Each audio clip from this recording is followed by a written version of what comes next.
10월 18일 새벽 기도회를 시작하겠습니다. 오늘 말씀은 사무엘하 18장 1절로 18절입니다.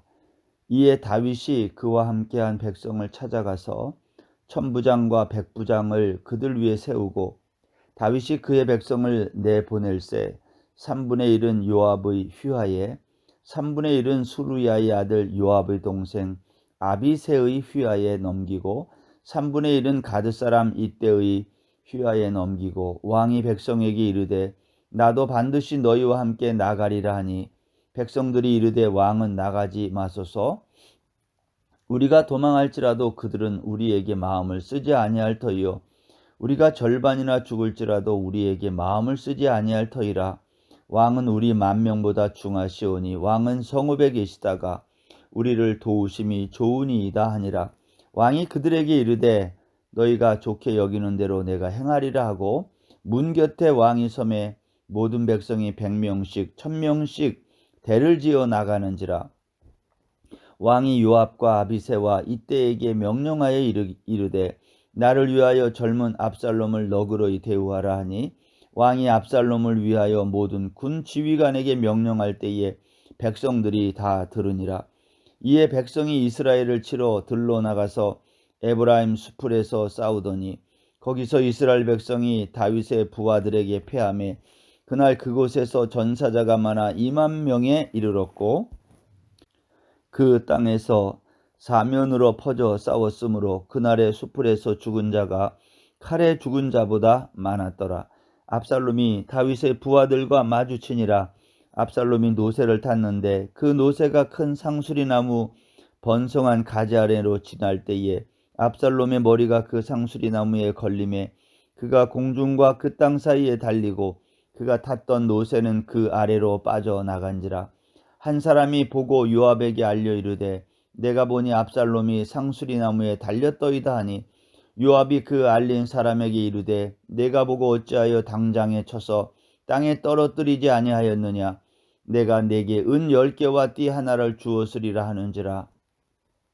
그 사람이 요압에게 대답하되 내가 내 손에 은 1,000개를 받는다 할지라도 나는 왕의 아들에게 손을 대지 아니하겠나이다. 우리가 들었거니와 왕이 당신과 아비새와 이때에게 명령하여 이르시기를 삼가 누구든지 젊은 압살롬을 해하지 말라 하셨나이다. 아무 일도 왕 앞에는 숨길 수 없나니 내가 만일 거역하여 그의 생명을 해하였더라면 당신도 나를 대적하였으리이다 하니 요압이 이르되 나는 너와 같이 지체할 수 없다 하고 손에 작은 창 셋을 가지고 가서 상수리 나무 가운데서 아직 살아있는 압살롬의 심장을 찌르니 요압의 무기를 든 청년 10명이 압살롬을 에워싸고 쳐 죽이니라. 요압이 나팔을 불어 백성들에게 그치게 하니 그들이 이스라엘을 추격하지 아니하고 돌아오니라. 그들이 압살롬을 옮겨다가 숲을 가운데 큰 구멍에 그를 던지고 그 위에 매우 큰 돌 무더기를 쌓으니라. 온 이스라엘 무리가 각기 장막으로 도망하니라. 압살롬이 살아왔을 때에 자기를 위하여 한 비석을 마련하여 세웠으니 이는 그가 자기 이름을 전할 아들이 내게 없다고 말하였음이더라. 그러므로 자기 이름을 기념하여 그 비석에 이름을 붙였으며 그 비석이 왕의 골짜기에 있고 이제까지 그것을 압살롬의 기념비라 일컫더라. 아멘. 사무엘하 17장 끝부분에서 다윗은 아들 압살롬에게 쫓겨 요단강을 건너 마하나임에 이르렀다 그랬습니다. 마하나임 하면 우리는 창세기 32장에서 야곱이 이제 외삼촌 라반의 집을 나와서 이제 갈 때에 그가 야복강에서 천사를 만나 씨름한 장소이기도 하고요. 그때에 창세기 32장 1절에 보면 하나님의 군대가 이제 야곱에게 찾아오는 거죠. 왜 그럴까요? 두려워하는 야곱을 하나님이 내가 너를 지켜준다, 너를 보호해준다, 그러한 사인으로 야곱은 그곳에서 하나님의 군대를 만나고요. 그리고 그곳 이름을 마하나임이라고 이제 부르게 됩니다. 마하나임은 그러한 점에서 야곱에게 큰 힘과 위로가 되는 그러한 장소입니다.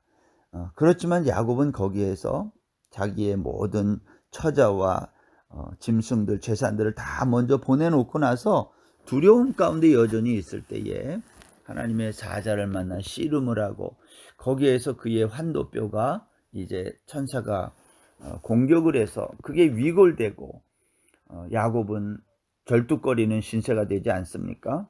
그러나 사실 야곱은 그곳에서 이스라엘이라고 하는 새로운 이름을 얻고 그 싸움에서 졌지만 사실은 이겼다. 그래서 이름도 바꿔주고 그렇게 되는 거죠. 결국 이 야복강 사건은 그러한 것입니다. 내가 죽으면 그래야 사는 거다. 이게 십자가의 비밀 아닙니까? 야곱은 이곳에서 하나님의 천사를 만나서 사실은 죽었지만 다시 새로운 삶을 출발하게 되는 그러한 참으로 잊을 수 없는 장소가 이곳이죠. 여기에서 나온 말이 마하나임이에요. 하나님이 야곱을 지키는 겁니다. 그런데 다윗은 똑같은 이 마하나임 이 장소에서 누구를 만납니까? 암몬 사람을 만나서 그가 큰 힘을 얻게 되는 거죠. 그래서 이번 전쟁에서도 모든 필요한 물자들을 공급받아 이 이스라엘과의 전쟁에서 이기게 되는 겁니다. 그런데 여러분 생각해 보십시오. 다윗은 누구의 후손으로 이 땅에 온 겁니까? 야곱의 허리, 야곱의 후손으로 이 땅에 온 거예요. 유다 지파의 후손으로 다윗이 이 땅에 오는 거죠. 하나님이 야곱을 통해서 유다에게 예언한 그대로 그 하나님의 약속의 말씀이 이제 다윗 때에 와가지고 그대로 이루어지는 겁니다. 하나님은 유다 지파의 후손을 통해서 이 땅에 왕이, 이 땅에 지도자가 올 것을 예언했는데 그 약속의 말씀이 오늘 그대로 다윗 왕을 통해서 이루어지는 거예요. 그런데 이 다윗이 지금 그 이스라엘의 군대와 전쟁을 하게 됐다는 거예요. 여러분, 이 전쟁에서 어떠한 결과가 지금 나오고 있나요? 오늘 압살롬의 부하들이 이곳에서 싸움을 하는데 이 에브라임 숲에서 싸우더니 거기서 이스라엘 백성이 다윗의 부하들에게 패했다. 여러분, 왜 이 전쟁에서 압살롬의 군대, 이스라엘의 군대가 다윗의 군대에게 패했을까요? 여기 오늘 8절에 보면 이렇게 되어 있어요. 그 땅에서 사면으로 퍼져 싸웠으므로 그날의 수풀에서 죽은 자가 칼에 죽은 자보다 많았더라. 이 말은 전쟁에서 이기고 지는 것은 싸움을 잘해서가 아니라는 거예요. 무기가 좋아서도 아니라는 거예요. 이 싸움은 하나님의 전쟁이라는 거죠. 하나님께서 이 싸움에서 다윗의 군대가 이 압살롬의 군대를 이기도록 하셨다, 그러한 말입니다. 이 전쟁에서 2만 명이 죽었다. 그리고 그 다음 구절에 보면 압살롬도 역시 다윗의 부하들에게 도망가다가, 노새를 타고 도망가다가 큰 상수리 나무, 무성한 나무 가지 아래로 지나가다가 거기에서 압살롬의 머리가 그 상수리 나무에 걸려서 공중에 대롱대롱 매달리게 됐다. 그리고 그것을 어떤 사람이 보고 요압에게 알리는 거예요. 내가 보니까 압살롬이 상수리 나무에 달렸습니다. 요압은 이 알린 사람에게 그 말을 듣고 나서 너는 왜 그것을 보고 어찌하여 당장 죽이지 않고 나에게 보고하느냐 하면서 요압이 그렇게 말하는 거예요. 내가 만일 그렇게 했다면 상을 받았을 거다. 그랬더니 그 사람이 요압에게 이런 말을 해요. 내가 은 1000개를 받는다 할지라도 나는 왕의 아들에게 손을 대지 아니하겠나이다. 여러분, 왜 이 병사가 이 압살롬을 죽이지 않았을까요? 그것은 다윗 왕의 명령에 순종한 거예요. 그러나 요압은 이 전쟁에서 압살롬을 죽여야 전쟁이 끝난다는 것을 알고 오늘 자기가 가지고 있는 창 셋을 가지고 가서 아직 살아있는 압살롬의 심장을 찔렀다 그랬어요.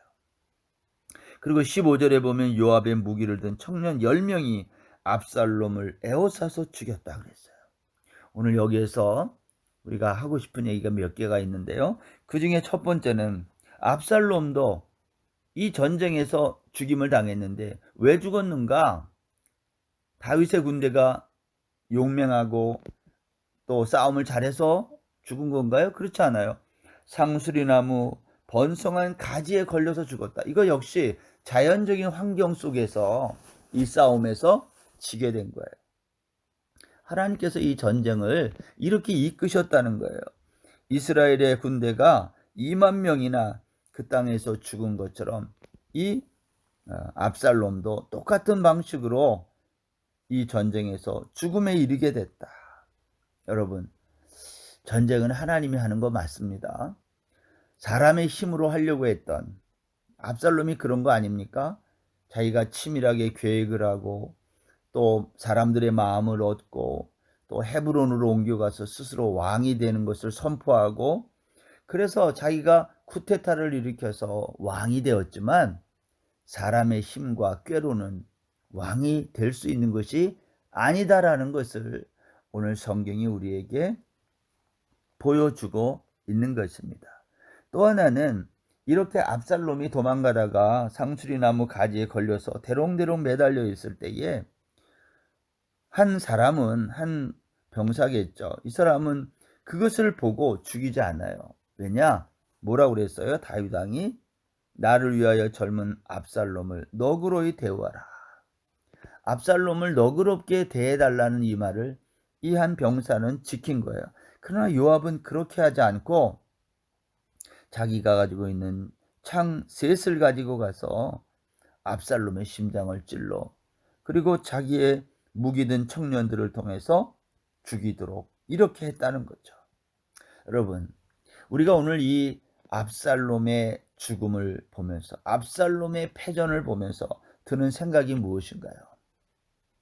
하나님의 약속의 말씀이 그대로 이루어지고 있음을 우리는 보게 되는 거죠. 하나님은 나단 선지자를 통해서 약속한 나단의 신탁, 다윗의 왕위를 영원히 견고하게 해주겠다는 그 약속의 말씀을 지금도 지키시고 이루어 가고 있는 것입니다.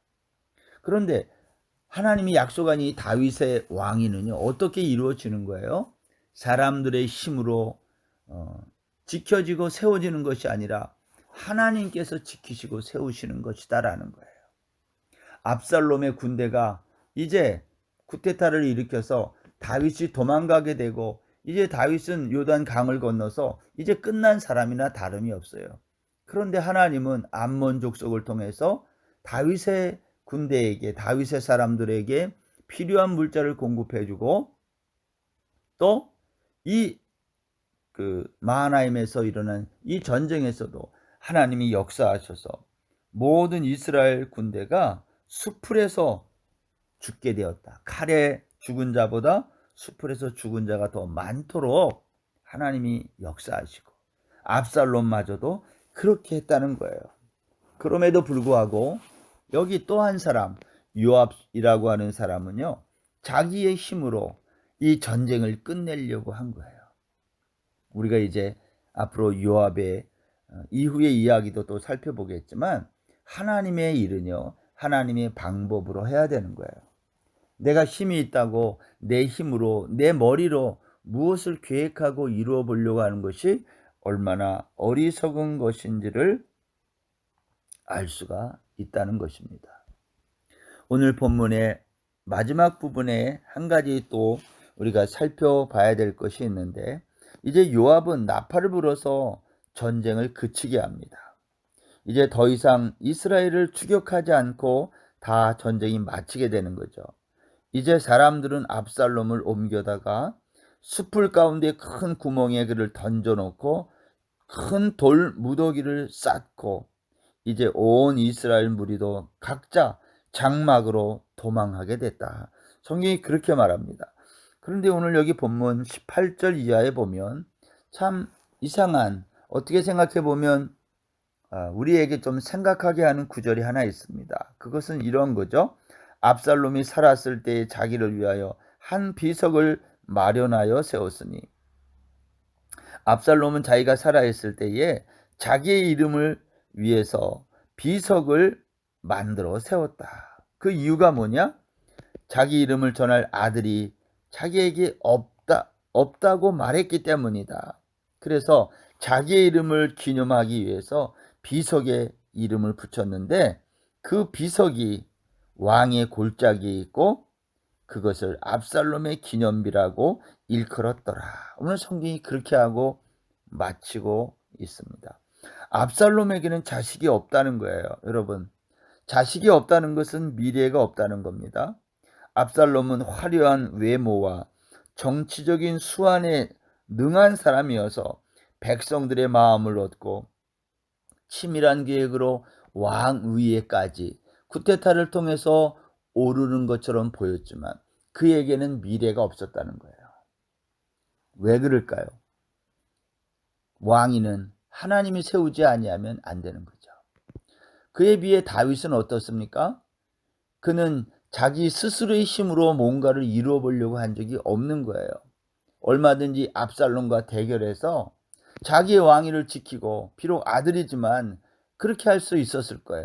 그러나 다윗은 그렇게 하지 아니하고 하나님께 이 모든 것을 맡기고 하나님이 나에게 은혜를 베푸시면 내가 다시 일로 돌아올 수 있을 거다. 이렇게 말을 하고 다윗은 이제 요단을 건너 마하나임까지 이제 쫓겨 나왔던 거예요. 힘이 없어서가 아니라 하나님께 이 모든 결정과 하나님께 모든 것을 맡겼다라는 거죠. 압살롬은 어떻게 했다고요?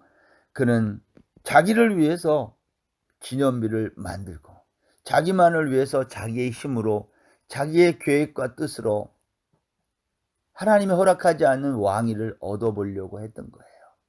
사랑하는 성도 여러분, 그리스도인의 삶이란 하나님의 인도를 받아야지 우리의 힘을 가지고 우리가 뭔가를 이루어 보려고 하는 것처럼 어리석은 것이 없는 거죠.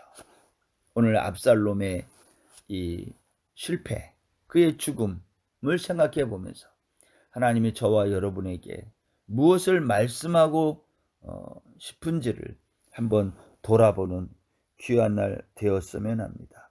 하나님의 통치, 하나님의 섭리, 하나님의 언약을 기억하고 잊지 않으며 오늘 하루를 살아가는 우리 모든 성도님들 다 되시기를 주의 이름으로 축원합니다. 기도하겠습니다. 거룩하신 하나님, 아들과 전쟁할 수밖에 없었던 아버지 다윗의 마음도 생각합니다. 그러나 다윗은 사사로운 감정으로 하지 아니하고 하나님의 약속을 의지하고 모든 것을 하나님의 말씀에 맡기고 그는 겸손하게 인도함을 받았습니다. 하나님, 우리의 인생도 주의 약속의 말씀을 붙들고 의지하며 살게 하여 주옵소서. 압살롬처럼 내 힘으로 내가 원하는 것을 얻기 위해 하나님 애쓰는 인생 되지 않게 하시고 주께서 약속하신 말씀대로 나를 이끌어 달라고 주님께 맡기고 간구하며 오늘 하루도 살아가는 우리 모든 성도들 되게 하여 주옵소서. 특별히 우리의 자라나는 어린 자녀들을 기억해 주시고 저들도 우리와 똑같은 믿음의 세대가 되도록 축복해 주옵소서. 감사하며 예수님의 이름으로 기도드립니다. 아멘. 오늘 하루도 평안한 날 되세요.